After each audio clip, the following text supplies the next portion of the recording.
BNP মহাসচিব মির্জা ফখরুল ইসলাম আলমগীর কথা বলছেন জাতিসংঘ মানবাধিকার হাই কমিশনারের কার্যালয়ের আয়োজনে জুলাই স্মরণ অনুষ্ঠানে। সে অনুষ্ঠানে প্রধান উপদেষ্টা ডক্টর মোহাম্মদ ইউনূস উপস্থিত আছেন। ঠিক এই মুহূর্তে কথা বলছেন বিএনপির মহাসচিব। আমরা চেষ্টা করব বিএনপির মহাসচিবের বক্তব্যে সরাসরি চলে যেতে।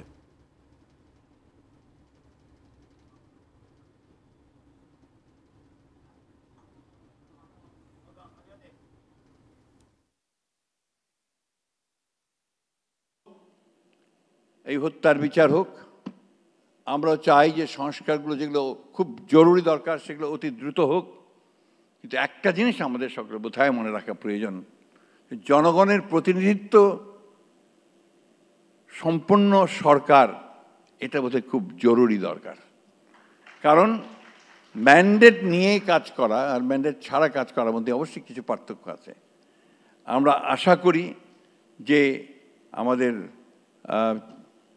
সম্মানিত প্রধান উপদেষ্টা মহোদয়ের যে ইতিমধ্যেই জনগণের সামনে যে কমিটমেন্ট করেছেন, সেই কমিটমেন্ট অনুযায়ী দেশে একটি অবাধ, সুষ্ঠু, সকলের কাছে গ্রহণযোগ্য একটা নির্বাচন হবে এবং সেই নির্বাচনের মধ্য দিয়ে জনগণের প্রতিনিধিত্বশীল একটি সরকার প্রতিষ্ঠিত হবে, পার্লামেন্ট প্রতিষ্ঠিত হবে।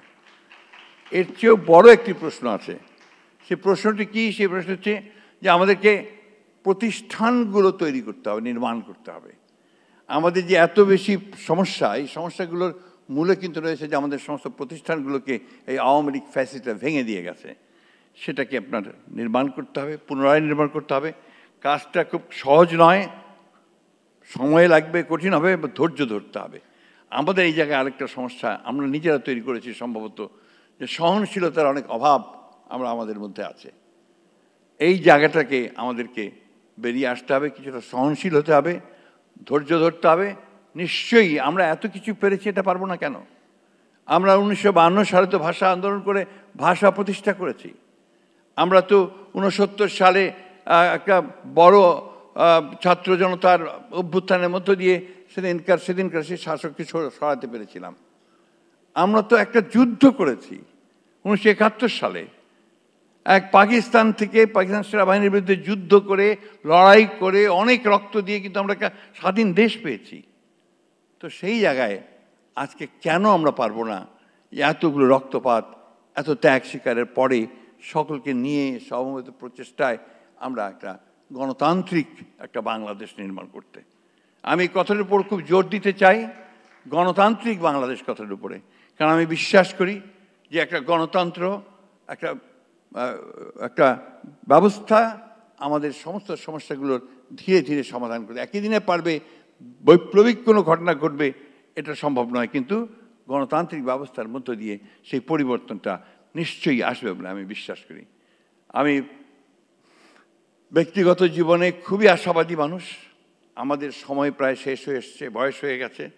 এখন যে তরুণ যারা আছেন, এখানে আছেন, অন্যান্য এখানেও আছেন, আমি আশা করব যে তারা আমাদের জন্য ভবিষ্যতে এমন একটা বাংলাদেশ গড়ে তুলতে সহযোগিতা করবেন যে বাংলাদেশে সত্যিকার অর্থেই মানুষের অধিকার প্রতিষ্ঠিত হবে, মানুষ তার অধিকার নিয়ে একটা কল্যাণমূলক রাষ্ট্র নির্মাণ করতে পারবে এবং আমাদের এই শিশুদেরকে আর এইভাবে প্রাণ দিতে হবে না। আমি ধন্যবাদ জানাতে চাই জাতিসংঘকে, তাদের মানবাধিকার কমিশনকে, যে তারা একটা অত্যন্ত চমৎকার একটা ডকুমেন্ট আমাদের সামনে তুলে দিয়েছেন। কিন্তু ডক্টর শফিক খুব ভালোভাবেই বলেছেন যে এটা আসলে খুব যথেষ্ট নয়, এটা অনেক ব্যাপক। এই অত্যাচার, নির্যাতন, নিপীড়নের যে চেহারা বাংলাদেশের মানুষ দেখেছে, এটা অনেক বেশি ব্যাপক। তাই সবাইকে নিয়ে আমরা আসুন, আমরা সত্যিকার ইতিহাস তৈরি করি, সত্যিকারের পথ তৈরি করি এবং আমাদের জাতিকে যেন আমরা সত্যিকার অর্থেই আমরা সেই জায়গায় নিয়ে যেতে চাই যার জন্য আমাদের এই ছেলেরা প্রাণ দিয়েছে। ধন্যবাদ সকলকে। আসসালামু আলাইকুম।